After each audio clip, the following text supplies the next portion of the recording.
ಭೀತಿ ತೊರೆಯುವ ನಾವು ಪರೀಕ್ಷೆ ಬರೆಯುವ ಪರೀಕ್ಷಾವಾಣಿಯ ನಾವು ನೋಡಿ ಕಲಿಯುವ ಖಾಲಿ ಜಾಗ ಭರ್ತಿ ಮಾಡಿ ಹೊಂದಿಸಿ ಬರೆದು ಲೆಕ್ಕ ಮಾಡಿ ಚಿತ್ರ ಬರೆದು ಭಾಗವ ಹೆಸರಿಸಿ ಎಲ್ಲ ಪ್ರಶ್ನೆಗೂ ಉತ್ತರಿಸಿ ಪಾಸು ಫೇಲು ಗೆಲುವು ಸೋಲು ಜೀವನ ಎಲ್ಲಕ್ಕಿಂತ ಮಿಗಿಲು ಅಂಕಗಳೆಂದರೆ ಮೇಲಿನ ತೊಗಟೆ ವಿದ್ಯೆ ಅದರ ಒಳಗಿನ ತಿರುಳು ಭೀತಿ ತೊರೆಯುವ ನಾವು ಪರೀಕ್ಷೆ ಬರೆಯುವ ಪರೀಕ್ಷಾವಾಣಿಯ ನಾವು ನೋಡಿ ಕಲಿಯುವ ಪರೀಕ್ಷಾವಾಣಿಯ ನಾವು ನೋಡಿ ಕಲಿಯುವ ಪರೀಕ್ಷಾವಾಣಿಯ ನಾವು ನೋಡಿ ಕಲಿಯುವ ಪರೀಕ್ಷಾವಾಣಿ. Hello children, warm welcome to the revision session. In today's class, we shall learn a chapter from mathematics. A chapter which is easy to simplify, which has only one formula. Which is this chapter? Yes, it is probability. Your guess is correct children. So in today's class, let us revise the chapter probability. So, in our day-to-day life, we come across many sentences like, today it may rain, I may go to party, there's a 50-50 chance of winning a match. Children, here, may, I may, a chance, all this talks about an uncertainty. So, this measure of uncertainty itself is a probability. So, what is a probability? Probability is a science which measures the degree of uncertainty. Children, probability we find in two cases. The very first case, an experimental method. In an experimental method, already the experiment is done and the outcomes we know. For that, finding in a probability is called as experimental approach or the experimental method. Another is a theoretical or a classical approach. Here, the experiment is not yet over. We are supposed to do the experiment and then finding in a probability is called as a theoretical or classical probability. Children, now let us take a basket which has 5 different color balls.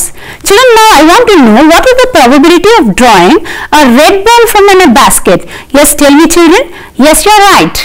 What is the probability of drawing a red ball from a basket containing 5 different color balls? So there is an answer 1 by 5. How did you get 1 by 5? We have already defined a probability of an event.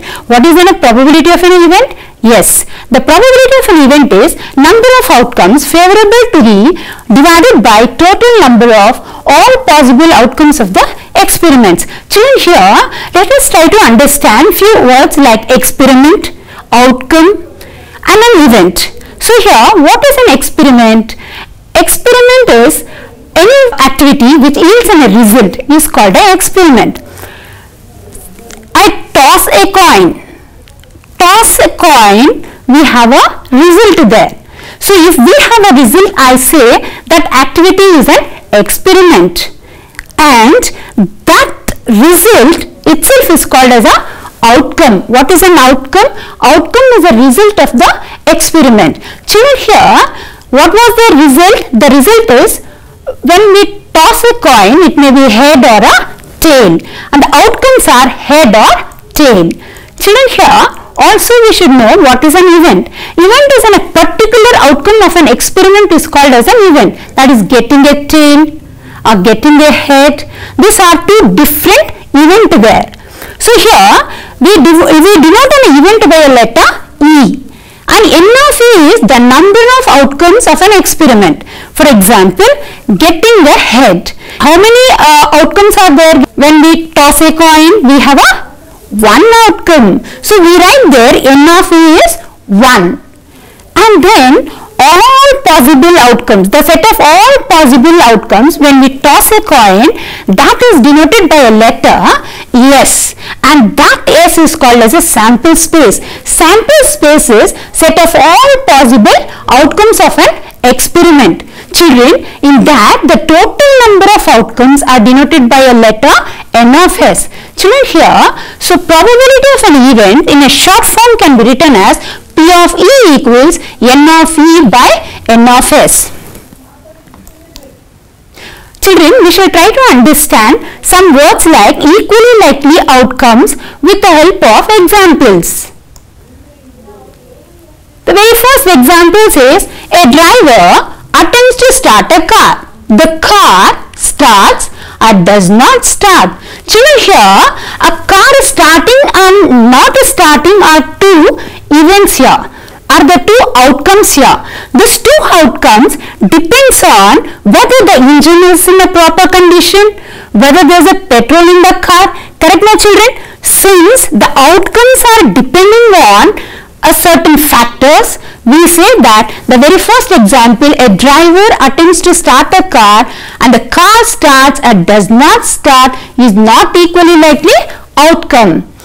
Now the second one, we move on to a second, a player attempts to shoot a basketball, a player shoots or does not shoot. Children, here shoots or does not shoots or misses the shot. Here children, the outcome depends upon the ability of the player and also it depends on how much practice he or she has done. So that means the outcome shoots or misses the shot depends on certain factors here. So here this is also not a equally likely outcome. Children, a mother giving birth to a child. A mother giving birth to a child, here what are the outcomes? Yes, you are right. It can be a boy or a girl. So it does not depend on any factor. So this is an example for equally likely outcome. Tossing a coin. So tossing a coin, whether I toss a coin inside the room, outside the room or towards any direction, east or west, what are the outcomes? Yes, you are right. The outcomes are always a head or a tail. Since here the outcome does not depend on any factor, so we say it is a very good example of equally likely outcome. Children, we can see here a basket with 3 blue balls and 1 red ball. Tell me now, is this an equally likely outcome or not equally likely outcome? Yes, you are right. You say it is not equally likely outcome. Yes, since there are more of blue balls and 1 red ball, so again here we say it is not an example for equally likely outcome. It is not an equally likely outcome. Children, now let us move on to an example. There is a question here. Find the probability of getting a head when a coin is tossed once. Also find the probability of getting a tail. Children, here a coin is tossed. A coin is tossed. Probability, what are the outcomes we will have? We have a head or a tail. So S stand for the outcomes, total possible outcomes, that is a head or a tail, and N of S, children, N of S stand for the number of total possible outcomes. So how many outcomes are there when we toss in a coin? So when we toss a coin, we have only 2 outcomes, that's a head or a tail. So we can say here N of S is 2. And the question is probability of getting a head. So getting a head, so here how many favors a head means the favoring a head in the total outcome is only 1. So here N of H is 1. N of H is 1. And what is the probability of getting a head? Probability of getting a head is N of H by N of S. So N of H is 1 and N of S is 2. So probability of getting a head is half. Similarly, children, here probability of getting a tail is N of T by N of S, which is also a half. Children, here one thing we should note, in this particular event, what is the event here? Event is getting a head or getting a tail. How many outcomes are there? See children, getting a head, how many outcomes is there? 1. Similarly, getting a tail, how many outcomes was there? That is also 1. So here we should remember that in this particular example, getting an event is 1. Children, let us move on to another example. A bag contains a red ball, a blue ball and a yellow ball. All the balls being of a same size, Kritika takes out a ball from the bag without looking into it. What is the probability of that she takes out the yellow ball, red ball, blue ball? Children, here bag, in a bag it has a 3 ball, a red ball, a blue ball and a yellow ball. So here Kritika takes out a yellow ball. What is the probability of taking a yellow ball, taking a red ball, taking a blue ball is a question here. Children, here how many outcomes are there here? There are 3 outcomes. How do we denote a total number of outcomes? Yes, by a letter N of S. Here N of S is 3. So, how many out of the 3, how many are favoring yellow ball? Out of 3, how many are favoring yellow ball means how many yellow balls we can see out of this 3? Out of this 3 we can see only 1. So, N of Y is how many? N of Y is 1. N of S is 3 and N of Y is 1. Children, what is the probability of getting a yellow ball? It is N of Y by N of S. How many were favoring yellow? It was a 1. What was the total number of balls in the basket? It was a 3. So, probability of getting a yellow ball is 1 by 3. Similarly, probability of getting a red ball is N of R by N of S. Again here, it's a 1 by 3. A probability of getting a blue ball, it's N of B by N of S. It is again equal to 1 by 3. Children, here also in this example also we should observe that here the event is getting a yellow ball, getting a red ball, getting a blue ball. All these events, if you observe, has only one outcome. All these events has how many outcomes?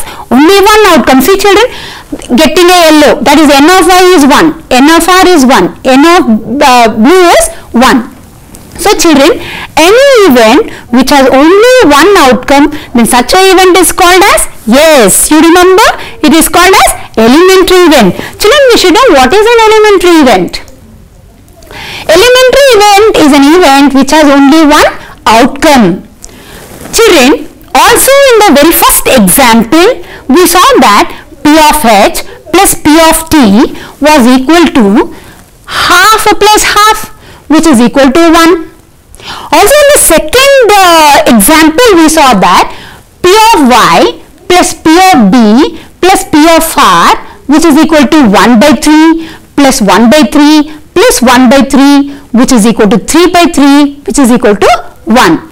Children, what you can observe from this, what we can conclude from this we can conclude that yes, yeah, already answer is there. They said that sum of probability of an elementary events is always equal to 1. We should note that the sum of probability of an elementary event is always equal to 1. Very good children. This point is very important. You should note that, and let us move on to a complementary event. Children, in the very first example, we have taken the probability of a head plus probability of a tail equals 1. I write probability of a head as probability of a head. Probability of a tail, can I write as probability of not a head? Yes, it can be written as probability of not a head, which is equal to 1. Children, here probability of not that event is called as a complementary event. So what is a complementary event? Complementary event is an event which is not that event. So that is called as a complementary event here, and probability of an event plus probability of its complementary event is always equal to 1.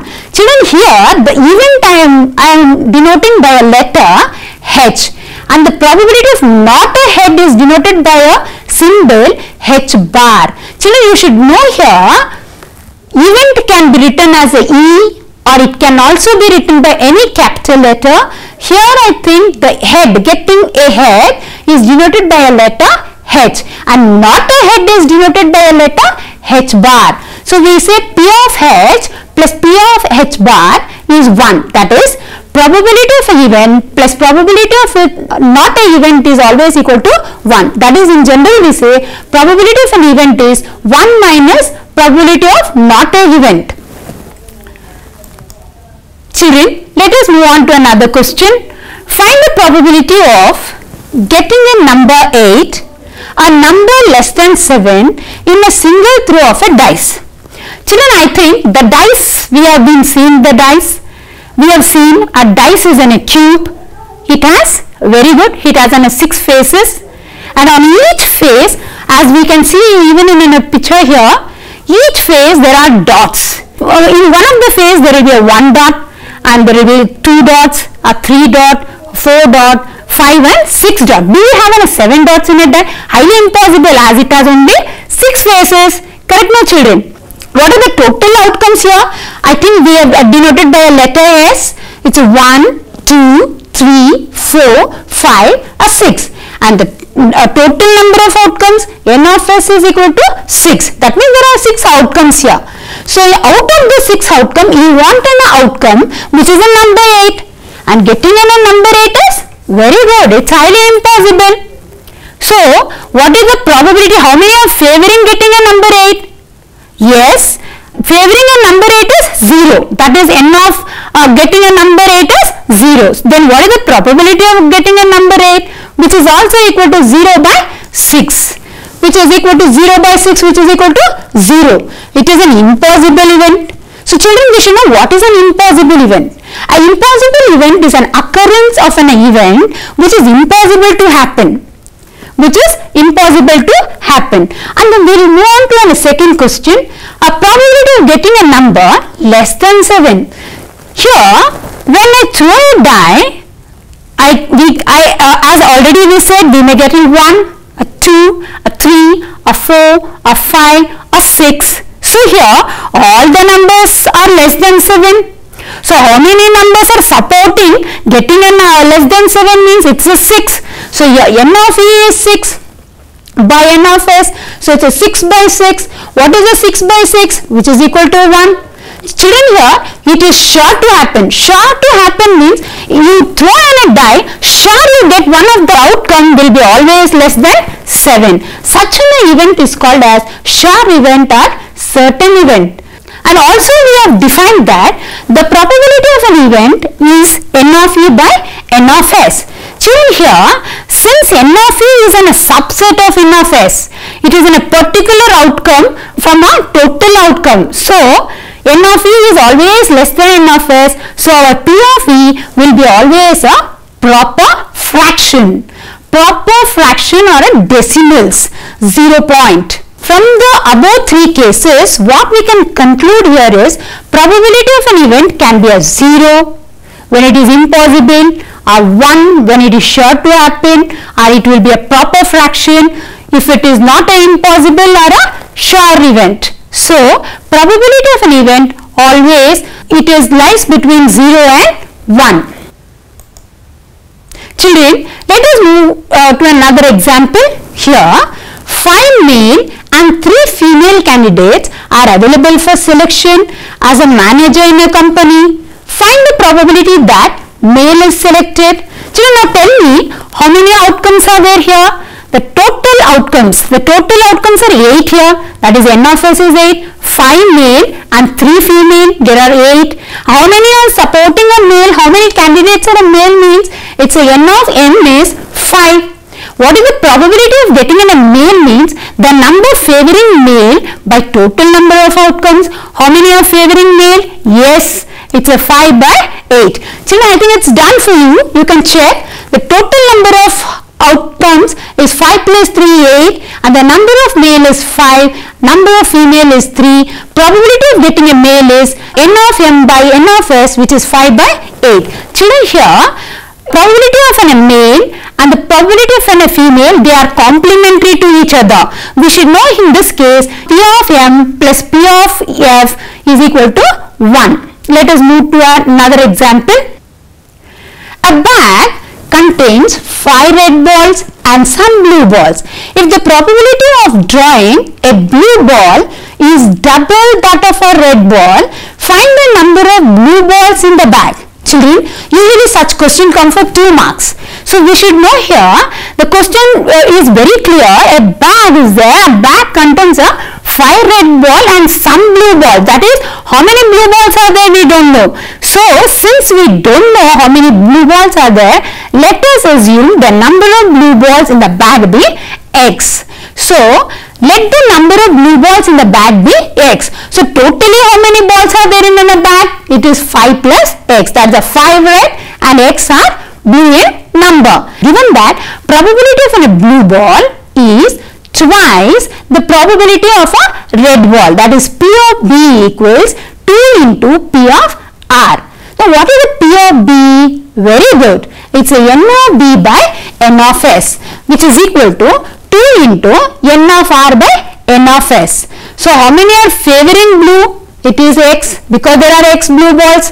And what is the total number of balls in the bag? 5 plus x. It is equal to 2 into how many are red balls? 5. What are the total number of balls in the bag? 5 plus x. Children, if you observe there, the denominators are same. We can take out the denominators. What is remaining here is x equals 2 into 5, and the 2 into 5 is a 10. What is the x here? Yes, x is a number of blue balls. Therefore, the number of blue balls in the bag is 10. Children, let us go for another question.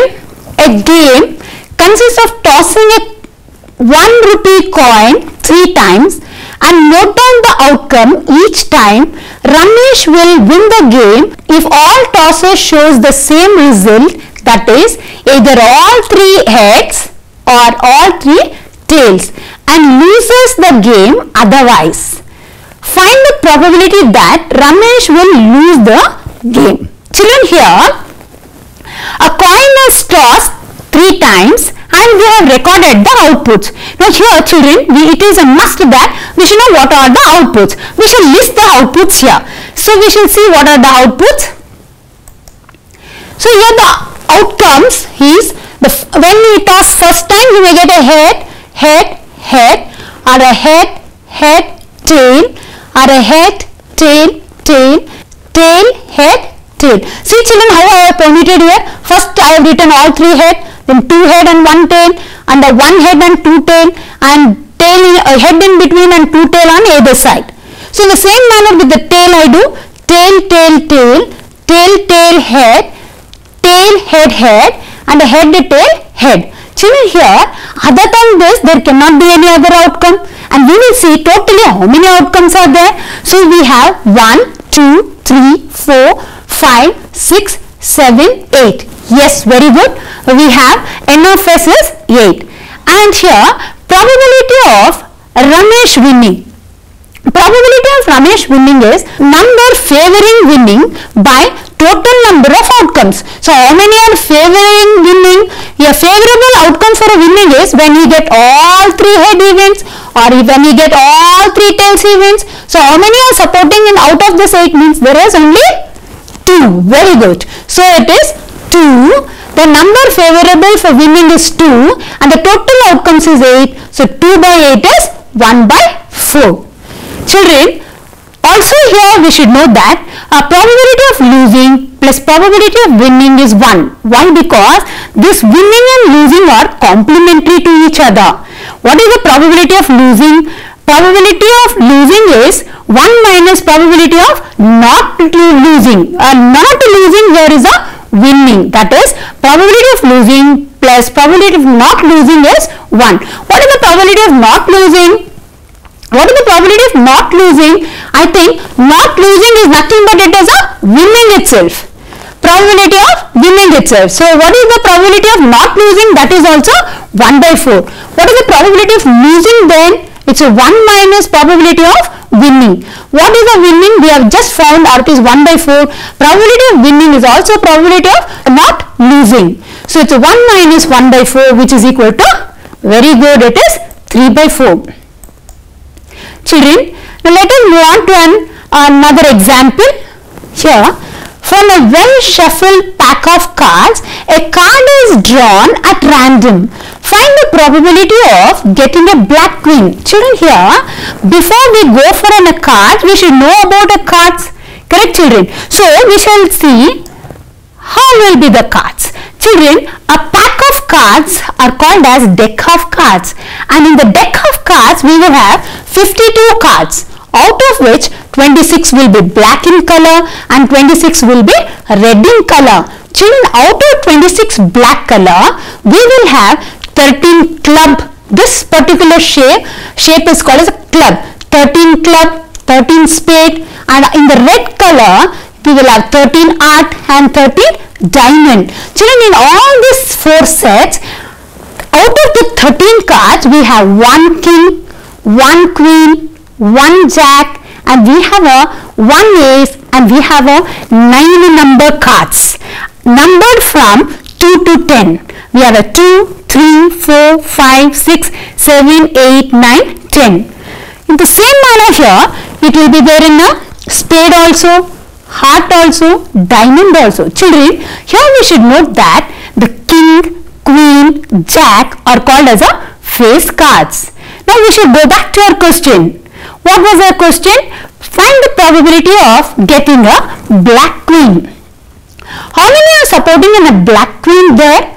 Children, I think in a club we have 1 black queen, in a spade we have a 1 black queen. So 1 plus 1, how many black queens we have? Yes, we have a 2 black queens, and probability of getting in a black queen equals number favoring black queen divided by total number of cards, that is 2 by 52, which is equal to 1 by 26. Very good, children.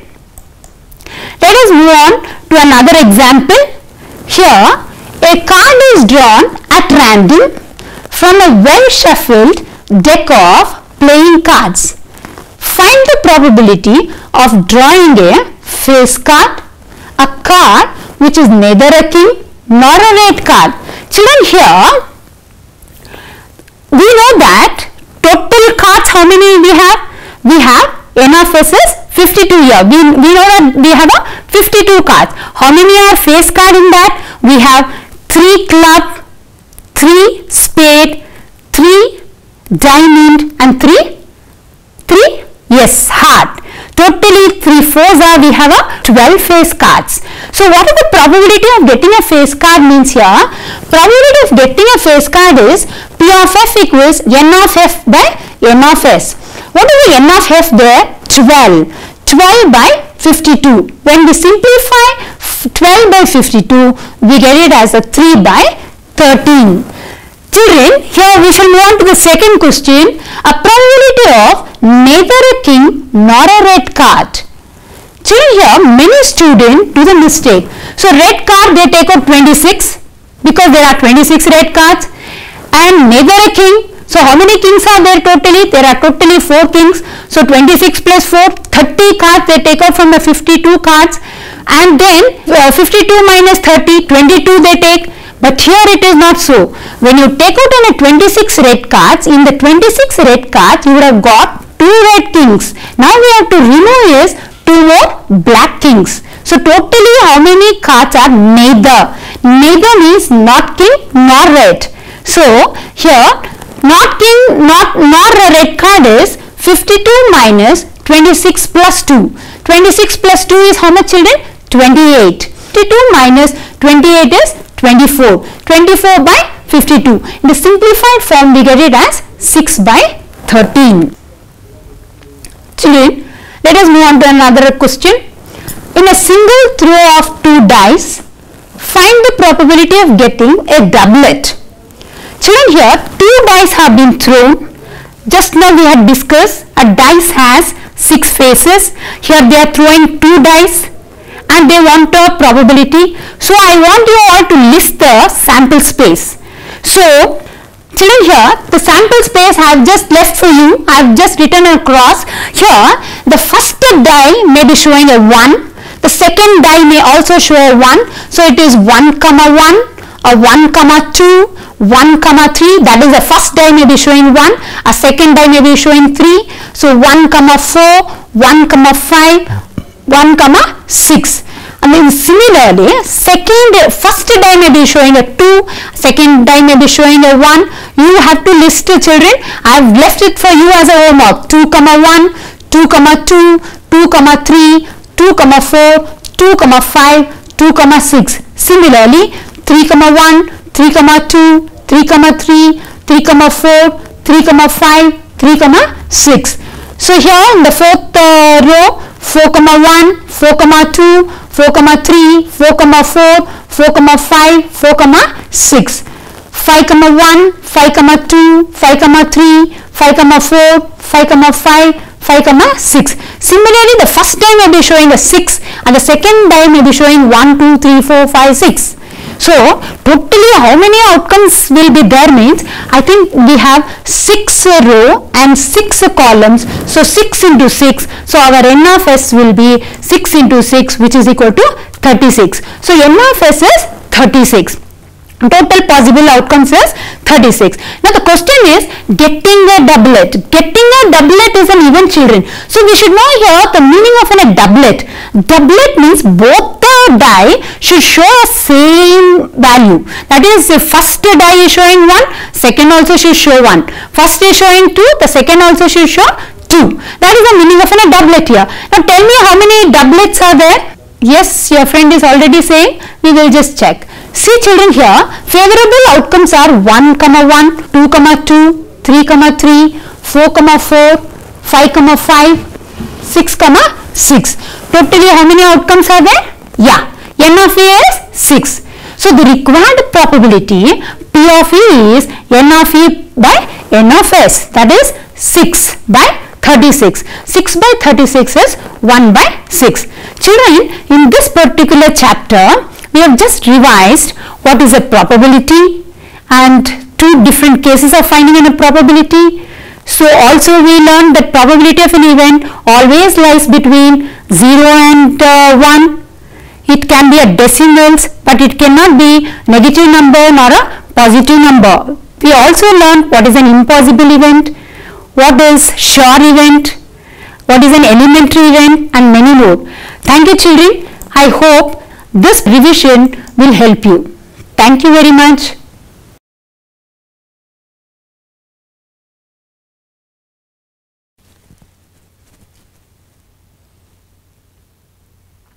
Hi students, welcome to the 10th standard science Pariksha Vani. Today let us discuss about chapter heredity and evolution.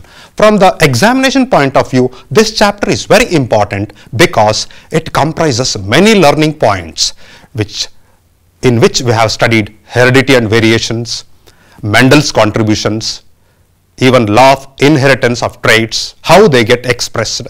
Next, sex determination in human being and even in other organisms, and basic concepts of evolution, acquired characters and also inherited characters. Next, speciation, how new species are formed. Later, even we have studied evolution and classification, how classification is based on the evolutionary trends. Further, even we have studied tracing evolutionary relationship based on fossil study and homologous organs, analogous organs, and even embryological evidences for tracing evolutionary relationships. Further, how evolution occurs by stages. We will study some examples also in this. Later, human evolution. So many concepts are there in this chapter. Let us once again revise from the point of examination.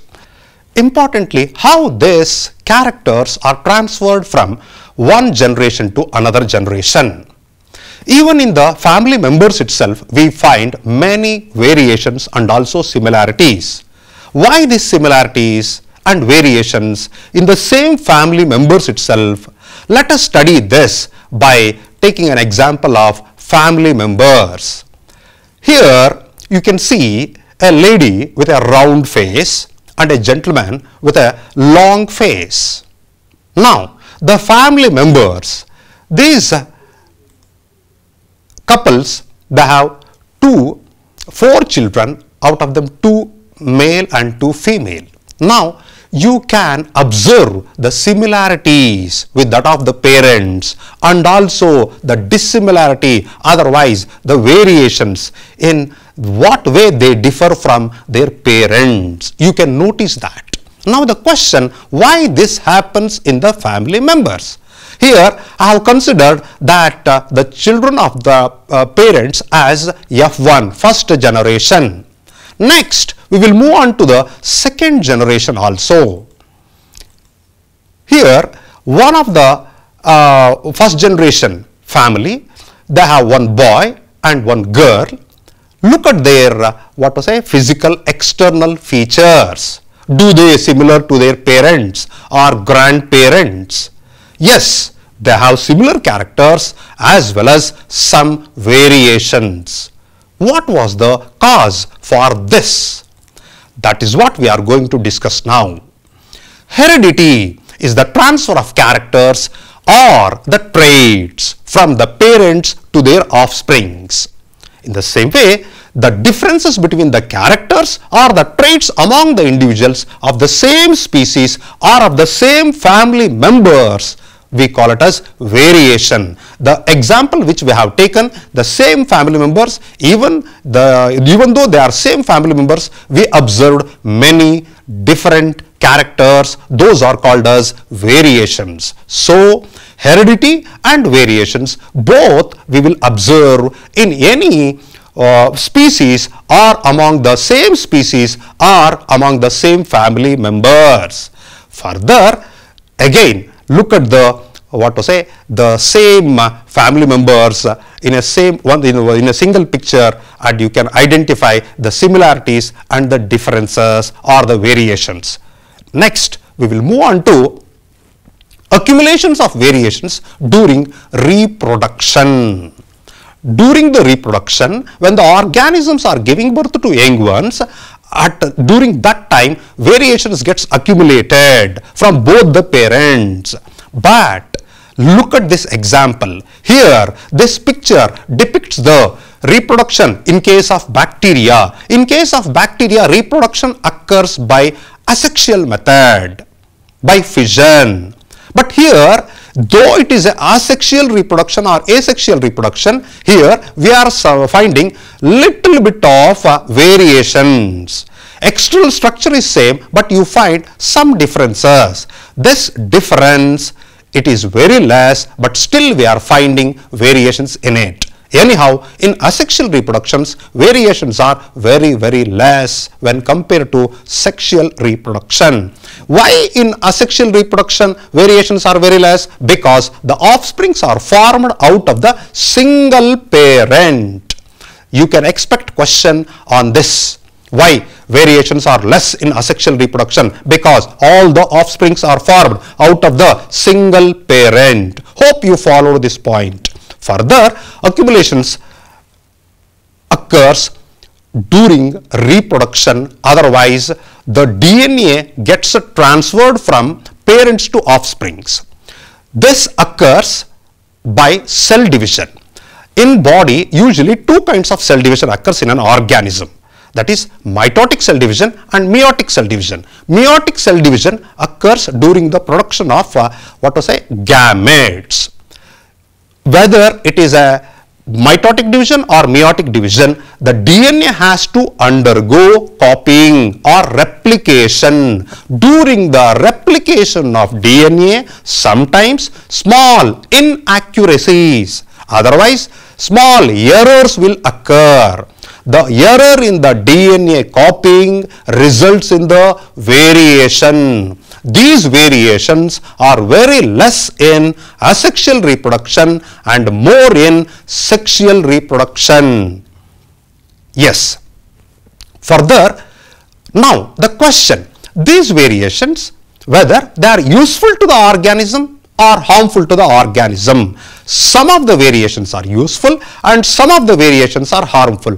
How about that we are going to discuss further. But anyhow, the variations are just because of error in DNA copying during cell division. Yes, students. Further, now rules for inheritance of characters. We understood that heredity is the transfer of characters from parents to the offsprings or from one generation to another generation. Characters are transferred. How they are transferred? They are transferred through genes. Now, where the genes are present? They are present in the DNA molecule. Where is this DNA molecule is present? It is present in the chromosome. Where do you find these chromosomes? These chromosomes are present in the nucleus of each and every cell. Here you can look at that diagram. In the cell, nucleus is present. In the nucleus, chromosomes are present. So actually each chromosome contains, it is a long chain of DNA. The part of the DNA we call it as gene, and each gene symbolizes a particular character or trait. And even this gene is also responsible for a synthesis of particular protein that you have studied. So now we understood that all these characters are present in the DNA, and this DNA is a part of the chromosome. Yes, students. Now, how this characters get inherited? Again, we will go back to this. Actually, in sexual reproduction, the organisms receives, any organism, if it reproduces sexually, it receives half of the characters from the father and half of the character from the mother. It is same even for human beings. So human beings, in the child receives half of the characters from the father and half of the characters from the mother. Now, is there any rule for inheritance of these characters?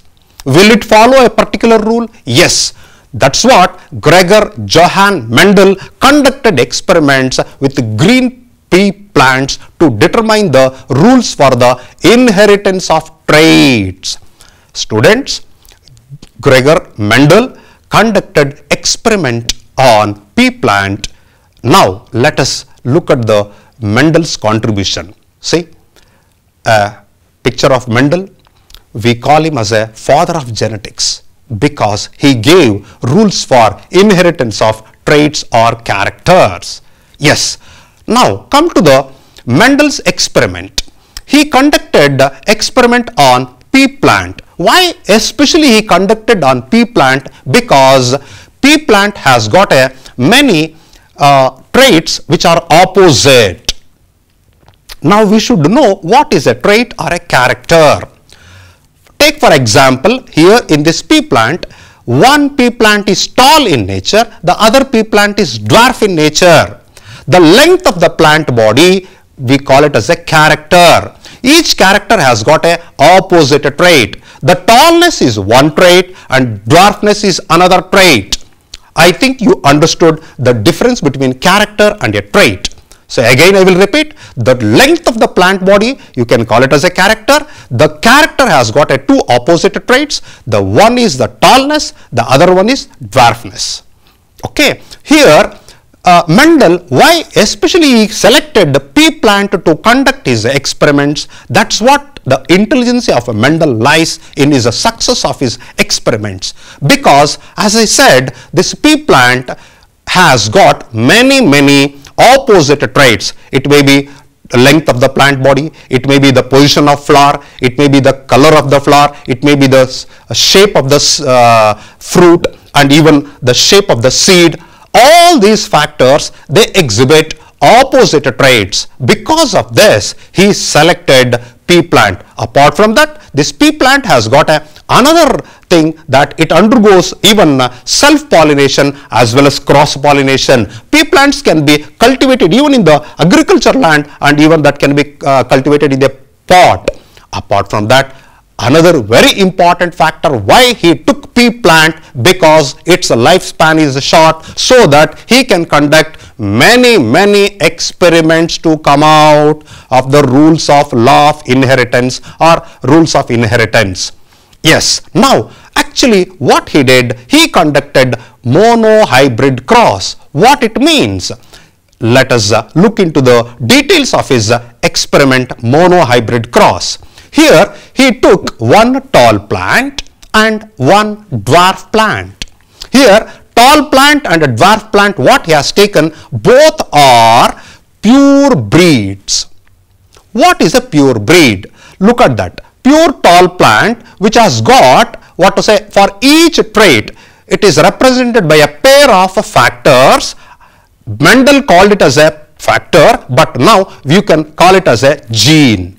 So that means for every trait there will be two genes which will be affecting the character or the trait. In the same way, for short plant or dwarf plant, small t. It is a symbolic representation of what to say genes. In case of a pure tall plant, 2 capital T letters has used to indicate the tallness of the plant.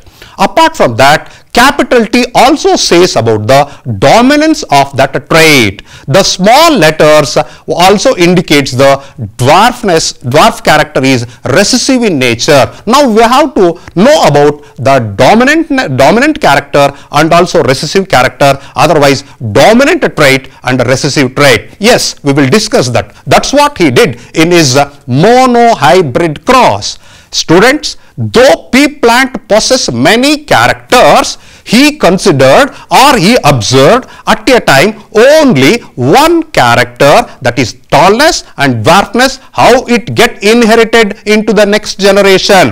When he crossed between the tall plant and the dwarf plant or the short pea plant, it is a cross pollination. He got a F1 generation.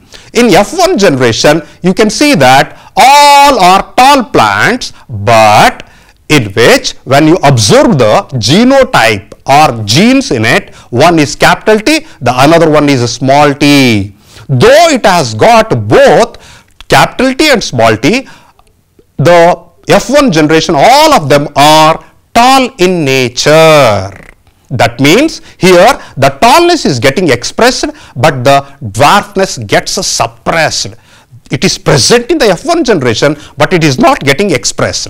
The character which gets expressed both in homozygous condition and in heterozygous condition is called as a dominant character or dominant trait. Again, I will tell you, the character or a trait which get expressed both in homozygous condition, that is pure nature, and also in heterozygous condition, we call it as a dominant character or a trait.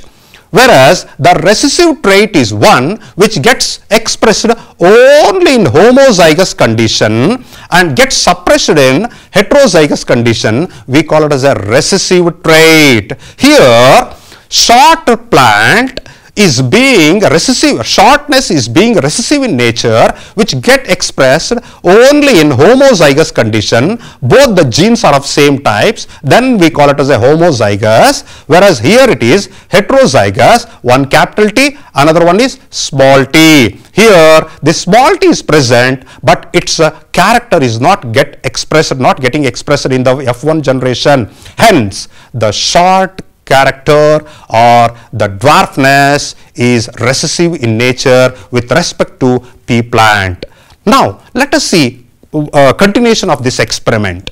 In the F2 generation, that is, he took F1 generation plants and conducted self-pollination.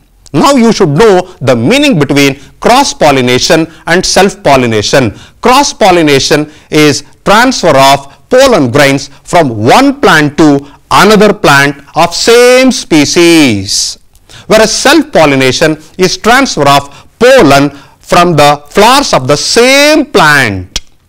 In the same plant, pollens has to transfer flower of the same plant, or sometimes in the same flower itself, what was a pollens shift from anthers onto the stigma. That is called as self-pollination. Here F1 generation plants, that is tall plants, and those tall plants are heterozygous in condition, that is one capital T and another one is small t. Both are subjected to self-pollination, that is for F1 generation plants are subjected to self-pollination. Then he got F2 generation. In the F2 generation, the phenotypic ratio is in the 3:1, that is 3 tall plants and one dwarf plant. This dwarf plant is very surprising because in the F1 generation the dwarfness got suppressed, whereas in the F2 generation you are finding one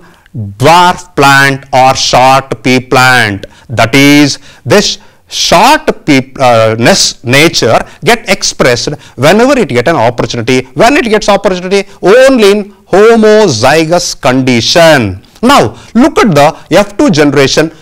genotypic ratio. Genotypic ratio in the sense, if you write checkerboard, say I am not going into the details of writing checkerboard, this you have already learned, just I am asking you to glance that checkerboard or go through the checkerboard once again, so that you will recall all those things. Thinking that you know all this, I am asking you to give attention to the genotypic ratio. Here pure tall plant also you will get, and even hybrid tall plant also you will get, and even pure dwarf plants also you will get in the ratio 1:2:1. This is the genotypic ratio. 3:1 is phenotypic ratio. Now what is phenotypic ratio and what is genotypic ratio? Phenotypic means externally how the characters appears. As I said, when you look at a plant in the F2 generation, whatever may be the number, it is always in the ratio 3:1. That means the 3 plants are tall in nature, 1 plant is dwarf in nature or short in nature. Whereas when you look at the genotype, see, 1 is pure tall plant, 2 of them are hybrid tall plants, and 1 is pure dwarf plant. See, by conducting mono-hybrid cross, Mendel proved 2 laws. That is, one is the law of dominance and another one is the law of segregation. Law of dominance, as I said, the dominant trait or character is one which gets expressed only in homozygous condition, and the rest gets expressed both in homozygous condition as well as in heterozygous condition, and the dwarf character is one which gets expressed only in homozygous condition but gets suppressed in heterozygous condition. The other one is law of purity. Law of purity, the other law. What is this law of purity? Here in the F1 generation or in the hybrid tall plant in F2 generation, you will find both capital T and small t. Even in the F1 generation also same thing. The complete F1 generation is tall in nature, but they are hybrid in nature. That means they have capital T as well as small t. Though this capital T and small t, they are present together in the same plant body, in the same cell, in the same nucleus, in the same chromosome, but they maintained their purity. They maintained that purity. That is what we call it as a law of purity of gametes, because further in the F2 generation you can find dwarfness. Though it was present with the tallness, it didn't lost its character or the trait. It gets expressed in the F2 generation. That means this genes, even whomsoever it will be present with dominant gene or recessive gene, it will be maintaining its purity. Hope you got why Mendel conducted monohybrid cross. He conducted monohybrid cross to prove the dominancy, and the second one is law of purity of gametes. Yes, students. Further, we will move on to dihybrid cross. Mendel also conducted what was a dihybrid cross. Dihybrid cross in the sense he considered two contrasting characters. For that, he selected the nature of the seed. In pea plants, you will find smooth surfaced seeds, and also the surface is wrinkled surface. So, some seeds are smooth outer surface, in some seeds it is wrinkled. These are the opposite traits. In the same way, the seeds may be yellow in color or green in color. Here, as I mentioned in the monohybrid cross itself, the capital letter indicates the dominant nature. Small letter is indicating recessive nature. Now, you can identify in the seed characters which character is dominant and which character is recessive. Yes, you are correct. Roundness is dominant over wrinkled character. Round character is dominant. That's why it is written in capital letter. In the same way, yellow color is dominant over green color. That means you can see round and yellow seeds, round shape, yellow colored seeds. In the same way, you can see wrinkled surface with green color. Yes, I think you have come across such kind of seeds. Okay, now what he conducted? He conducted experiment on this. For that, he subjected the plants with round and yellow seeds crossing with the pea plant with wrinkled surface with green color. Both of them are pure breeds. Here he conducted cross-pollination. When he conducted cross-pollination in the F1 generation, he got all round and yellow. Now you can say why he got only round and yellow, because the capital R, the roundness is dominant over wrinkledness. In the same way, the yellow color is dominant over green color. So in the first generation, all of them are round and yellow. Further, he took F1 generation and conducted self-pollination.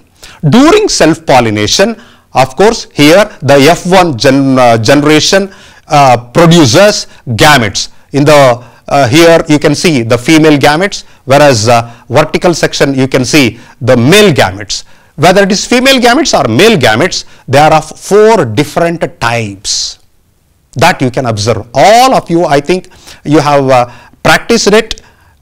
That's why I am not going much details about it. The checkerboard you have practiced. Anyhow, have a glance at it. When this gametes, 4 different kinds of male gametes and 4 different kinds of female gametes are produced by the plants. When they cross, the probability of getting the F2 generation, that will be like this. Here he got what was a 9 plants which are round and yellow, the ratio which I am saying, and 3 of them round and green, 3 of them wrinkled and yellow, and 1 is wrinkled and green in nature, and the ratio we call it as 9:3:3:1. 9, the both dominant characters round and yellow. The next 3 comes round and green. Here you should focus much. The round and green, it is a new combination of characters. In the parents, round and yellow paired together, whereas in the F2 generation you can find round pairing with green color. In the same way, here also you can find the new combination, that is the wrinkled nature of the seed is pairing with yellow color of the seed. So here different characters are paired together. Anyhow, even the pure nature of the parental character also retained. That is here the round and yellow, and another one is the wrinkled and green. The important feature what we learnt out of this dihybrid cross is that here he proposed law of independent assortment of genes. Genes, irrespective of whom with they are present, they are free to move and pair with any other character during the formation of gametes and during the fusion of gametes. That is, results in new combination of characters. This is also one of the reason for the variations. Students, definitely you can expect question on monohybrid cross or on dihybrid cross for about 3 marks. Because in this chapter you will come across many concepts, and you can expect 5 marks major question from this chapter, and 3 marks will be on this Mendel's monohybrid cross and on dihybrid cross. Next, we will move on to sex determination in human beings. Now, in human beings, 23 pairs of chromosomes are present in the nucleus of each and every cell in your body or in human being's body. But 23 pairs in the sense you can also say it as 46 chromosomes, out of which 1 pair of chromosomes we call it as a sex chromosomes, and they are denoted by X and Y. In case of females, both the sex chromosomes are of same type, that is X chromosomes. That means in female, 2 X chromosomes are present, 22 pairs of autosomes and 1 pair of sex chromosomes, together 23 pairs. So that results in femaleness.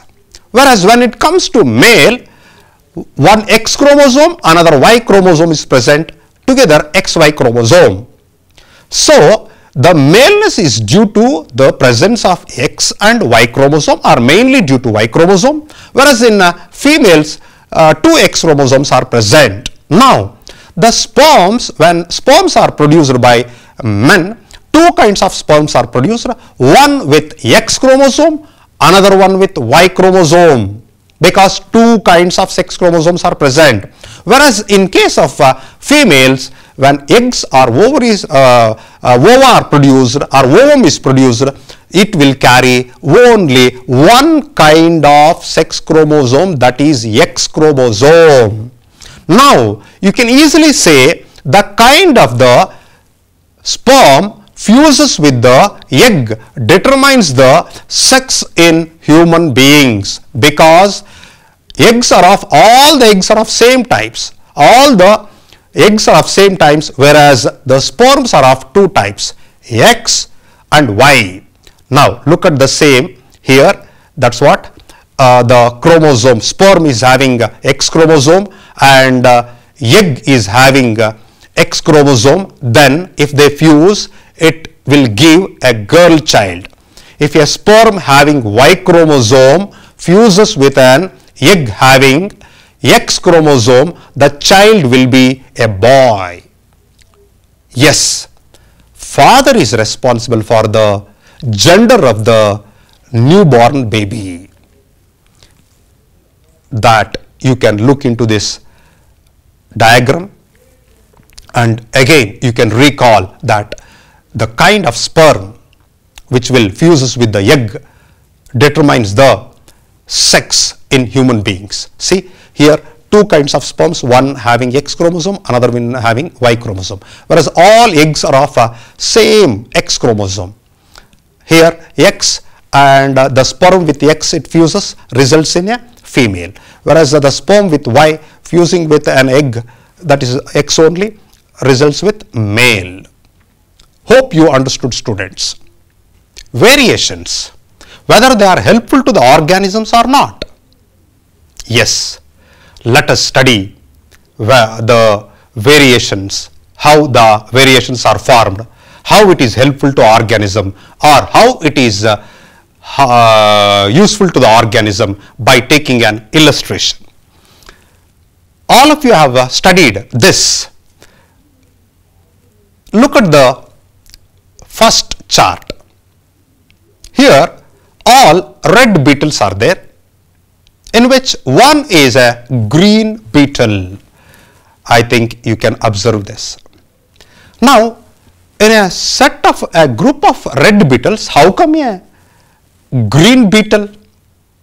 As I mentioned, a variation has occurred in the red beetles. How variation occurs? Again recall, this variation is due to error in DNA copying. And another important factor what we have to look into this is, all these beetles, they feed on a leaf of a plant. That too, all beetles, they have a specific host plant. Next, these beetles prey for the birds also. Though birds eat many beetles, since the reproduction ability in beetles is very high, large number of beetles are produced. Anyhow, in the environment, the numbers are maintained. Okay, here what has happened? Now a variation has occurred among the red beetles. One beetle color changed into green. Now you can think and explain which one has the more chance of survival? Now, if both this red and green beetle, if it is present on the leaf, which of the beetle can be identified easily? Yes, you are correct. Red beetles can be identified easily. Because of that, they will become more and more prey to the birds. Naturally, the green beetle, being camouflaged by the green color of the leaf, survival chance is more. Here, the variation is beneficial to the organism. In the second slide, you can see more number of green beetles and less number of red beetles, because red beetles are easily identified by the predators. Further, the numbers are reducing. Finally, one fine day, all these red beetles got eaten by the birds and got extinct. Now, left behind is only the green beetles. Here, variation has occurred in the red beetle. The color changed into green. Now, only green beetles are surviving. The red color of beetles got extinct. Such a kind of variation, which is beneficial to the organism to adjust itself to the environment, we call it as natural selection. Natural selection due to variation. Here, the variation has occurred accidentally, but it is very much beneficial to the organism. Further, consider this example. Here, first you are finding only red beetles. Further, a variation occurred due to which the color changed. Here, among the red beetles, you are finding one blue beetle. Now, my question, whether red beetle can be easily identified or blue beetle can be easily identified on a patch of green leaves? Yes, you are correct. Both red and blue beetles can be easily identified. Both of them are easily identified. None of them get camouflaged with the green nature or green leaves. So, this variation, the number increased in the same proportion. See here in the third slide, the red beetles are more in number, the blue beetles are less in number. Of course, numbers are increasing, but less in number. Yes. Now, an unexpected accident occurred. This you have to consider this situation. An elephant stamped on the small patch of these beetles in such a way that all the red beetles got died by the stamping of the elephant. Only these blue beetles survived accidentally. Further, in the last slide, you can see only blue beetles are surviving and continuing. Here, the extinction of red beetle, whether it is accidental or by natural selection? No. You cannot call it as a natural selection, because the chance of survival of red and blue is the same. Both of them, here the change in the color in no way helpful to the organism to camouflage with the surrounding environment or with the nature. It is as good or bad with a red color and blue color. But how come this red beetles got extinct? That is because of the unexpected event. That means in the nature, because of some unexpected events, some organisms get extinct. In the same way, some characters, some variations continue in the generations or in a species. That is what happened here. The survival of the blue color of the beetle is just an accidental. That means variations, though sometimes it may not be helpful to the organism, just by accidental event it will survive. Yes. Now move on to the third condition. Here acquired traits cannot be passed from one generation to the next generation. Before going to the statement, now look into this what was a example. Here the same thing in the first red beetles, even in the second one red beetles, that means no variations, whereas in the third slide you are finding some variation. What is that? The beetles are of small size. Now whether it is a genetic change, what is that? No, it is not a genetic change. How you can say? Here this smallness of the beetle is due to the non-availability of the food. Again here you have to consider a situation that you have studied already. The non-availability of food for these beetles resulted in the small size. This continued for generations. Because same condition, if food is not available, though the genetic character, according to the genetic character which can grow to a bigger size, it is not possible because environment has to support insufficient nutrition that results in small size. But it is not due to the change in the genes. It is not a variation. It appears to be variation externally, but genetically no variation has occurred. After many generations, once it gets a nutritious food, those small beetles grow to a bigger size or attains its full growth. This clearly says that the change which you have observed externally is not a genetic change, rather it is a acquired trait. What is an acquired trait? In the lifetime of an organism, due to its experiences, it gains some traits or characters. Those traits cannot be passed on from one generation to another generation. Here, the smallness of the beetles is just because of the non-availability of the food. Again, once it gets a food, it grows to its full size. Students, hope you understood these illustrations with three different examples. One with variation due to natural selection, next variation due to accidental, and third one acquired traits are not passed from one generation to the next generation. That means for the variation has to occur, the genetic change has to take place. Yes. Next, how new species are formed? New species are formed out of the existing species or the old species.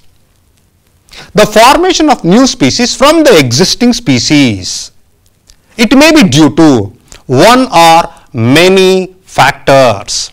What are those factors? Those factors may be accumulation of variations, which I said now. In an organism, if it undergoes many variations, that means many genetic changes when it occurs during sexual reproduction and even during cell division, due to error in DNA copying, variations occurs. And because of physical barriers and even due to genetic drift and natural selection, migration, these are all the factors which results in the formation of new species from the existing species. Now let us look into the details how these factors causes for the formation of new species. Accumulation of variations. As I said, the variations occurs in an organism. These variations occurred for generations. Several variations occurs over a generations, produce new species. That means in a species, individuals of a species, same species, many variations occurs, not in single generation, but in many generation, by which many variations are grouped or accumulated in the individuals of the same species, that results in new species formation. Next, physical barriers. Mountains, rivers, lakes, if they are huge enough, if they break individuals of same species into different groups, both the groups belongs to the same species but got divided, and they got separated or isolated for many years. Now, in both the groups, separate set of variations occurs, and they don't have a chance of mixing together because of the physical barriers, but variations are occurring. The set of variation occur in one group and the set of variations occurs in another group, isolated, will be varying, due to which new kinds of species are formed. And another thing you have to consider, when individuals of a new same species, when they divided and get isolated, you cannot expect in both the small groups variations has to occur. In one group variation may occur, in another group variation may not occur. That also leads to the new species formation in which the variations happens. So, physical barriers like mountains, rivers and lakes also contribute to the formation of new species. Species formation or new species formation is also because of natural selection. Here, the nature selects some useful variations which can adapt to the changes in the environment, which has got a more chance of survival. Such kind of organisms produce variations and also new species. This we have studied already in beetle example, where the red beetles undergo some variations due to which green beetles are formed. That green beetle, green color is useful to the organism. It increases the survival chance. That is what we call it as a natural selection. Next, migration.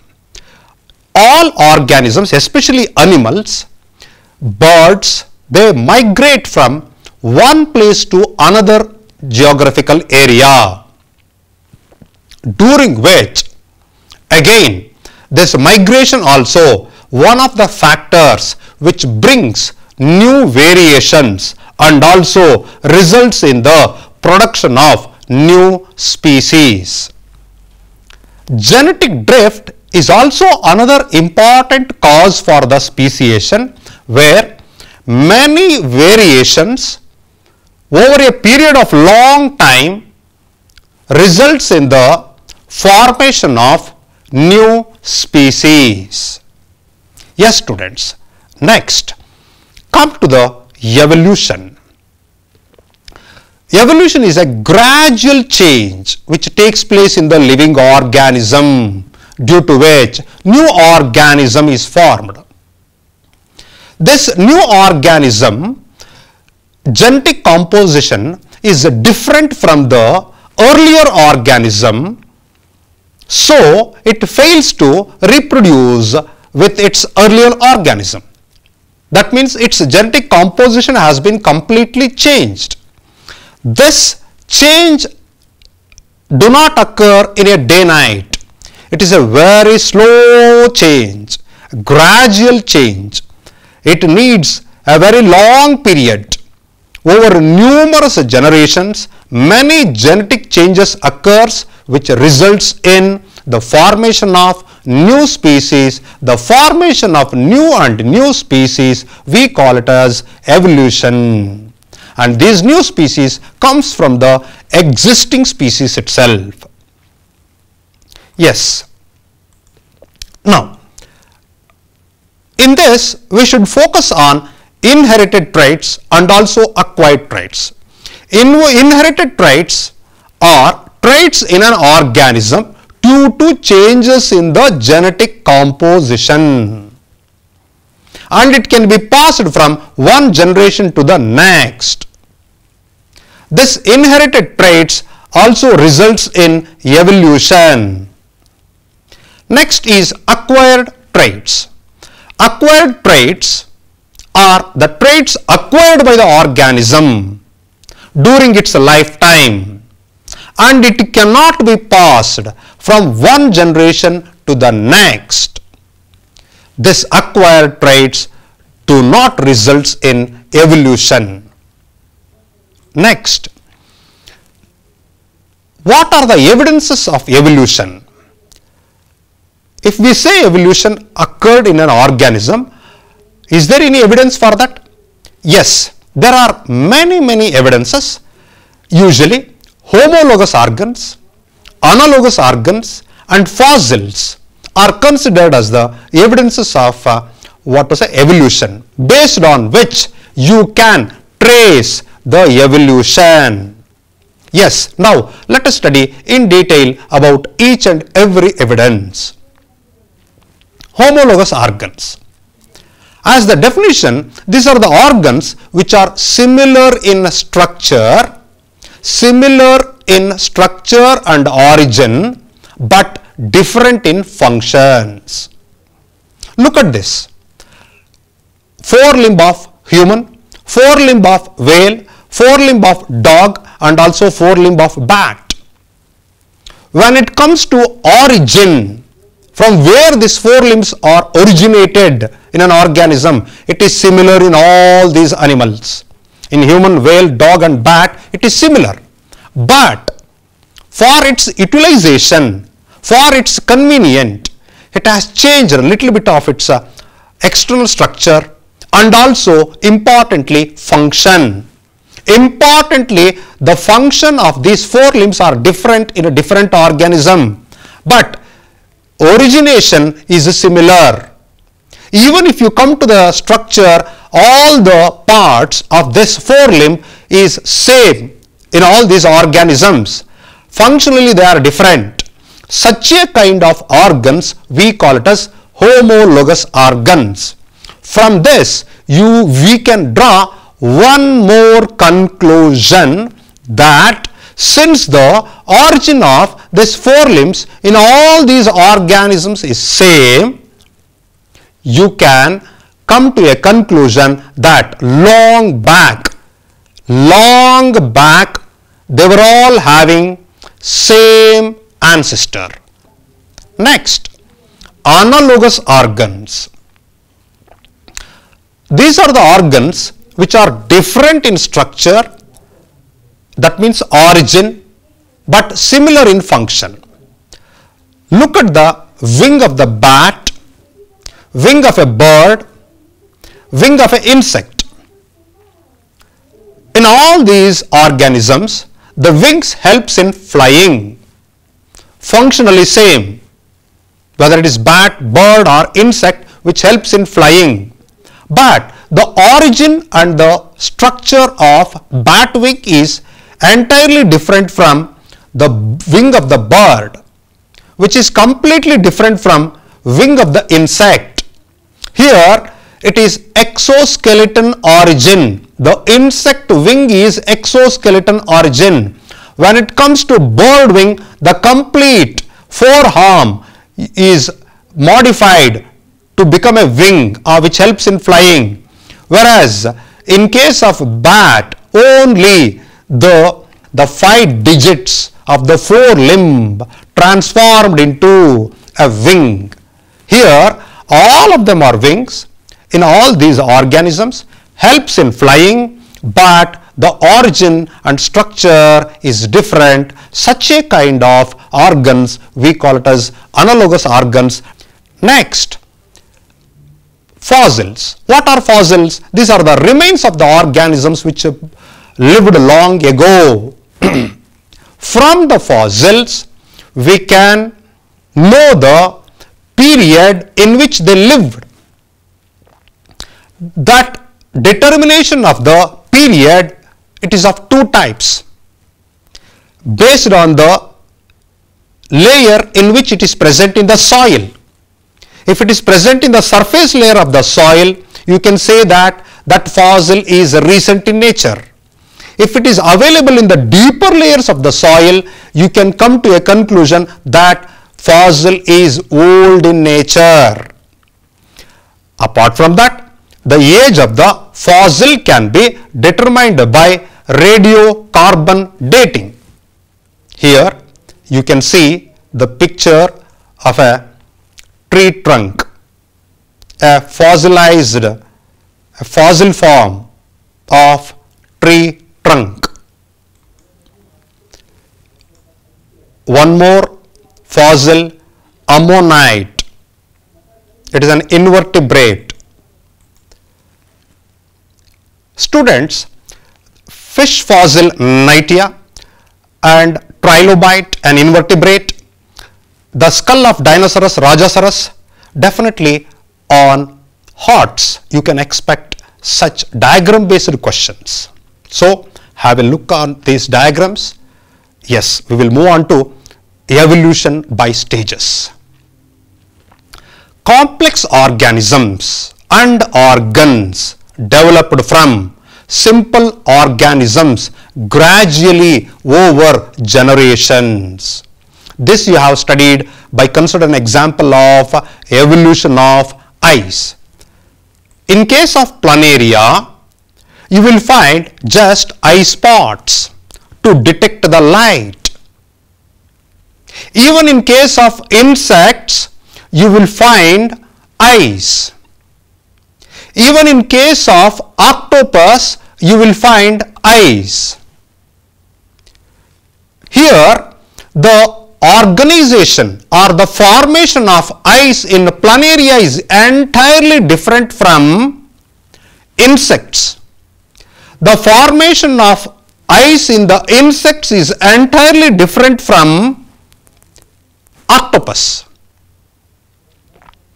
So, evolution occurred in planaria is simple, whereas in different organisms like insects and in octopus, you cannot compare with planaria because the evolution occurred in those organisms is different. That means in different kinds of species, different similar organs in a different species evolves in a entirely different manner. That is what we call it as evolution by stages.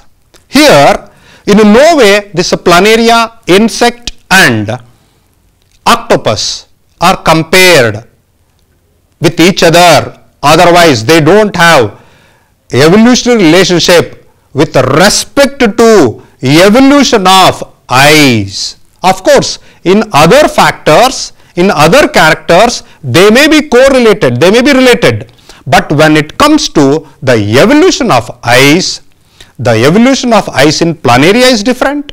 The evolution of eyes in insects is different, and the evolution of eyes in octopus is different. Next, consider another example, evolution of feathers. Feathers first developed in dinosaurs. The purpose of feathers in dinosaurs just to protect itself from the cold. Later, birds used them for flying. Now, you can come to one conclusion. Feathers of dinosaurs and the birds are of same kind. Purpose may be different. Since they are of same kind, definitely you can establish a relationship that birds are evolved from dinosaurs. And it is true also. And fossil Archaeopteryx from which birds are evolved. Next, evolution by artificial selection. Humans cultivated wild cabbage for over 2000 years and produced different vegetables. Now, this is a very good example for artificial selection. Yes, look into the details of this. Cabbage, by selecting short distance between the leaves. Yes, you can see that. This cabbage is developed from wild variety. Cauliflower, by selecting sterile flowers. Kale, by selecting large leaves. Kohlrabi, by selecting the swollen stem. Broccoli, by arresting flower growth.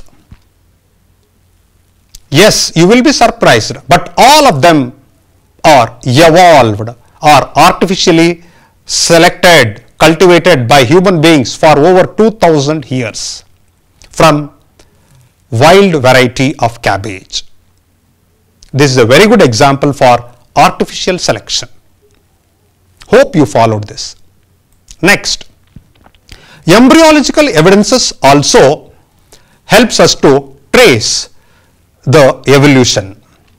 Here, different organisms, that is amphibians, reptiles, birds and mammals, embryonic stage development pictures you are looking. In the first stage, all amphibians, reptiles, birds and mammals first embryonic stage is very similar, not only in external structure, even in the internal organization. So, by this you can say that these are all related. They have a common ancestor. Next, evolution should not be equated with progress. ಬನ್ನಿ sir, ಒಂದೇ ಒಂದು ನಿಮಿಷ sir, ಇನ್ನೊಂದೇ ಒಂದು ನಿಮಿಷ ಇದೆ sir.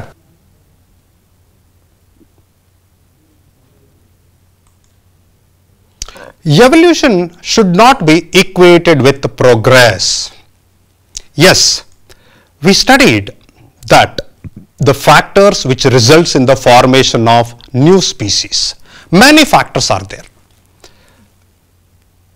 Due to the evolution, do you mean that the organisms or new species are much progressive than the earlier one? No.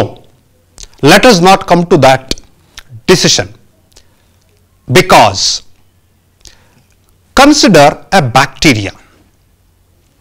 Bacteria organization, body organization is very simple, but when compared to human beings, the organization of bacteria's body is very simple, but that bacteria is as important as human beings.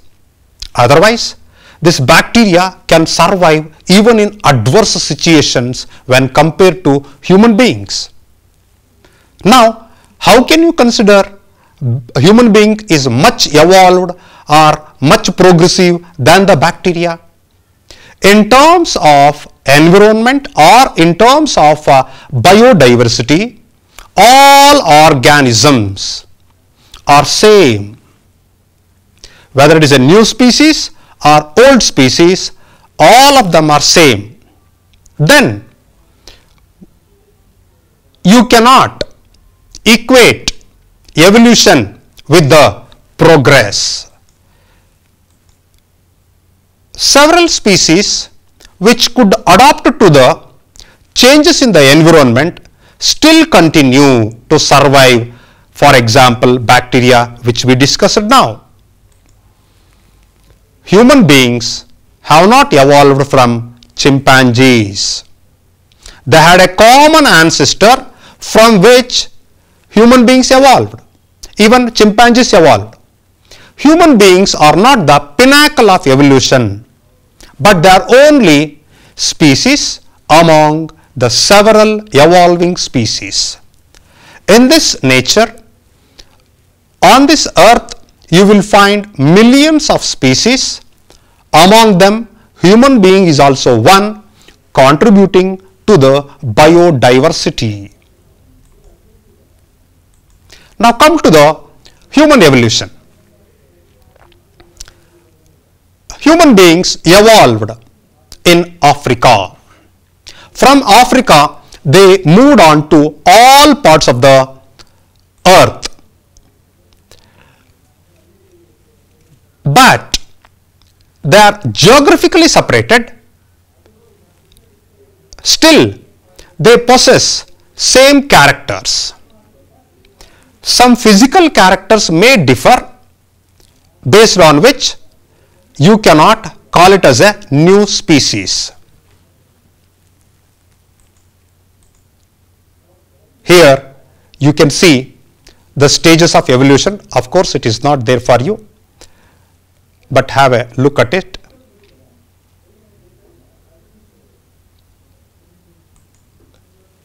Students, we have discussed so many things, and from the point of examination, Mendel's law and evolution, from both the parts, definitely questions will be there. Our discussion definitely hope it helped you. Thank you very much, students.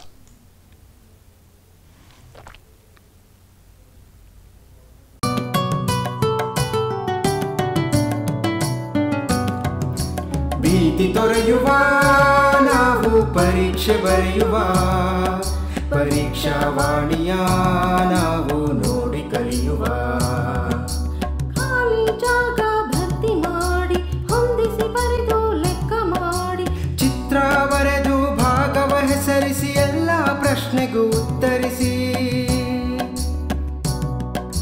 Pass fail ಗೆಲುವು ಸೋಲು ಜೀವನ ಎಲ್ಲಕ್ಕಿಂತ ಮಿಗಿಲು ಅಂಕಗಳೆಂದರೆ ಮೇಲಿನ ತೊಗಟೆ ವಿದ್ಯೆ ಅದರ ಒಳಗಿನ ತಿರುಳು